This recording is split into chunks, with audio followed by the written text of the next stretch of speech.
এবার আলোচনা করছি আপনাদের সামনে মৃগশিরা নক্ষত্র। আগে আলোচনা করেছিলাম অশ্বিনী নক্ষত্র, ভরণী নক্ষত্র, কৃত্তিকা এবং রোহিণী, 4টে নক্ষত্র আলোচনা করেছি।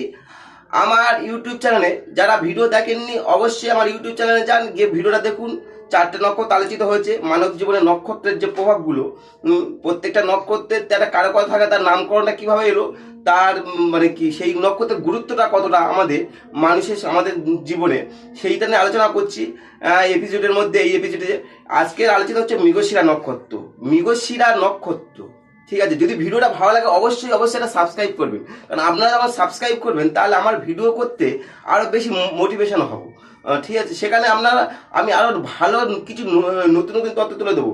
আর জ্যোতিষ সম্বন্ধে কিছু জানি বলে হয়তো আপনাদের সামনে ভিডিওটা করছি, ঠিক আছে। মৃগশিরা নক্ষত্র, শিরা, ঠিক আছে। মোট তারার সংখ্যা কটা? মোট তারার সংখ্যা এখানে হচ্ছে 3টি। মোট তারার সংখ্যা মৃগশিরা নক্ষত্রে মোট তারার সংখ্যা 3টে। প্রতীক হচ্ছে কি? হরিণ বা মৃগ। মৃগশিরার প্রতীক হচ্ছে হরিণ বা মৃগ, ঠিক আছে। এর অধিষ্ঠাত্রী দেবতা কি হচ্ছে? শশী। অধিষ্ঠাত্রী দেবতা শশী। এর যে মৃগশিরা নক্ষত্র দুটো রাশিতে তার করে মানে কি পড়ে। একটা প্রথম হচ্ছে 6°40', মানে বিশ্ব রাশি শেষ 6°40', সেখানে পড়ছে মৃগশিরা নক্ষত্র পড়ে। আবার তোমার মিথুন রাশি, বিশ্বের পর রাশি হচ্ছে মিথুন রাশি। মিথুন রাশি সেখানে তোমার 6°40', অর্থাৎ প্রথম 2 পাত পড়ছে বিশ্ব রাশি, দ্বিতীয় 2 পাত পড়ছে তোমার মিথুন রাশিতে পড়ছে। এটা মৃগশিরা নক্ষত্র তাহলে দুটো রাশিকে সে রিপ্রেজেন্ট করছে। তাহলে এটা হচ্ছে তোমার দুটো রাশি। এর গণ যারা এদের গণ হচ্ছে দেবগণ। মৃগশিরা নক্ষত্রের গণ হচ্ছে যাদের হচ্ছে তোমার দেবগণে পড়ছে। গুণ হচ্ছে তমগুণে সম্পন্ন। লিঙ্গ হচ্ছে নপুংসক। যোনি হচ্ছে সর্প। আর বিংশতি দশা হচ্ছে মঙ্গলের দশা শুরু হয়। যাদের মৃগশিরা নক্ষত্রের জন্ম নক্ষত্র শুরু হচ্ছে প্রথম জীবনে, তার মঙ্গলের দশা শুরু হয়। এটা হচ্ছে মঙ্গলের দশা শুরু হবে। আচ্ছা, নামকরণ কিভাবে হলো? মৃগশিরা নক্ষত্রের নামকরণ প্রথম ধারণ, তার এটার নামটাতে কিভাবে কেন সেট করলো প্রাচীনকালে মনি ঋষিরা? মৃগশির হইতে মৃগশিরা নক্ষত্রের নামকরণ হয়েছে। ঐতরীয় ব্রাহ্মণে 3 নম্বর পঞ্জির 33 নম্বর অধ্যায়ে উল্লেখ করা আছে যে একদা প্রজাপতি ব্রহ্মা কামানুরক্ত হয়। কামের প্রতি তার আসক্ত আছে, ঠিক আছে, হয়ে তার নিজের কন্যা, স্বীয় কন্যা রোহিণীর প্রতি তিনি সেই চঞ্চলতা প্রকাশ করে। এবার রোহিণী তখন কি করলো? তখন ভয় আর লজ্জায়, মানে ভয় বলুন, লজ্জা বলুন, ঘৃণা বলুন, সব কিছুতে তিনি মৃগরূপী হয়ে পলায়ন করেন। কিন্তু ব্রহ্মার তো কামান্বিত হয়, তখন ব্রহ্মা তখন কি করলো? তিনি নিজেকে আবার মৃগরূপ ধারণ করলেন, হয়ে তিনি পশ্চাৎবর্তী হলেন রোহিণীর প্রতি। তিনি রোহিণী তো খুব সুন্দর দেখতে, তাই রোহিণীর প্রতি তিনি পশ্চাৎবর্তী হলেন।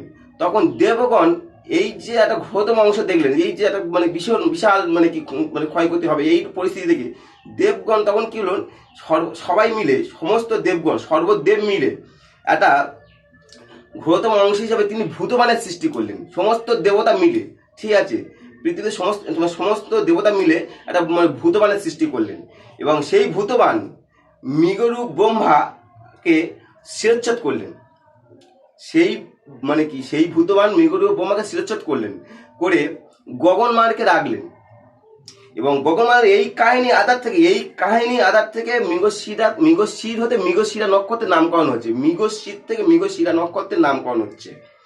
প্রাচীনকালে এই মৃগশির বাসন্তী ক্রান্তির বিন্দুর মিলনপাত হতো, মানে বাসন্তী ক্রান্তিপাত বিন্দুর মিলন হতো বলে তখন এখানে নববর্ষ গণনা হতো এই মৃগশিরের থেকে, ঠিক আছে। ব্যাবিলনের নাম হচ্ছে ব্যাবিলন। আমাদের ভারতবর্ষে মনীষীদের নাম দিয়েছে মৃগশিরা। আর ব্যাবিলনের নাম হচ্ছে ইলুমিনসুর, the goddess lady of rising, যাকে ভেনাসেও বলা হতো। তাহলে মৃগশিরা নক্ষত্রের নামকরণটা বুঝতে পারলেন। এবার ভিডিও যদি ভালো লাগে অবশ্যই সাবস্ক্রাইব করুন, কারণ সাবস্ক্রাইব করলে আমার ভিডিও করতে আরও মোটিভেট হব এবং আপনাদের কাছে আরও নতুন নতুন তথ্য তুলে ধরবো। মৃগশিরা নক্ষত্রের কারকত্ব কি?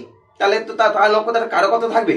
মৃগশিরা নক্ষত্রের কারকত্ব হচ্ছে, এই নক্ষত্রে যারা জন্ম হচ্ছে না, এই নক্ষত্রের কারকত্ব হচ্ছে সুগন্ধি বস্তু, ঠিক আছে, পদ্ম, পুষ্প, ফল, রত্ন, ভূষণ, আভরণ, গন্ধর্ব, সব রকম কলা, ঠিক আছে, সূক্ষ্ম কারুকার্য এবং বিবাহ, ঐশ্বর্য, থেকে আরম্ভ করে সর্বপ্রকার ভোগ বিলাস সমস্ত কিছু মানে ভোগ বিলাসের দ্রব্য সব কিছু এই মৃগশিরা নক্ষত্রকে রিপ্রেজেন্ট করছে কারো কথা।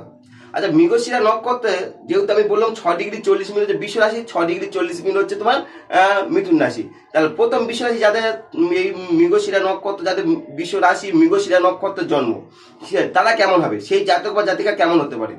বৃষ রাশি মৃগশিরা নক্ষত্রের জন্ম হলে সেই জাতক হয় কুলের শ্রেষ্ঠ, সেই কুলের শ্রেষ্ঠ হয়, বিচক্ষণ হয়, অনেক ভালো বিচক্ষণ হয়, দেবতা ও শ্রেষ্ঠ জনের প্রতি তার ভক্তি থাকে, দেবতা বা শ্রেষ্ঠ জনের প্রতি তার ভক্তি থাকে, বহুজনের সে প্রিয়ও হয়। পাপগ্রহ প্রভাব থাকলে অনেক সময় ধূর্ত বাচালও হতে পারে মৃগশিরা নক্ষত্রে। বাল্যকালে সে সুখী হয়, বহু ক্ষমতাশালী হয়, উচ্চ নাসিকা যুক্ত হয়, সুন্দর দেহ হয়। আচ্ছা আপনার সে অল্পহারী হয়, রাজপ্রিয় হয়, শ্যামবর্ণ হয়, শিকার প্রিয় হয়, আত্মীয় প্রিয় হয়। এবং এখানে যাদের মৃগশিরা নক্ষত্র তোমার যাদের জন্ম, তাদের হচ্ছে হাতে মৎস্য চিহ্ন থাকবে এবং জানুতে একটু বেদনার কষ্ট পাবে মৃগশিরা নক্ষত্র যাদের বৃষ রাশিতে।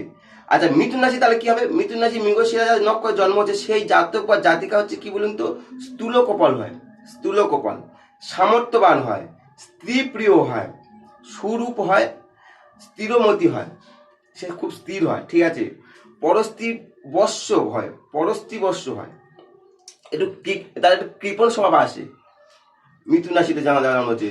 শীত বস্ত্র প্রিয় হবে, শীত বস্ত্রের প্রতি তার একটু বেশি থাকবে, কৃষিকর্মে অনুরক্ত হবে, শ্যামবর্ণ হবে, দীর্ঘ কেশী হবে, বলবান হবে, সুন্দর দন্ত হবে এবং হস্তে মৎস্য চিহ্ন থাকবে। বৃষ রাশিতে একরকম হবে, মিথুন রাশিতে একরকম হচ্ছে।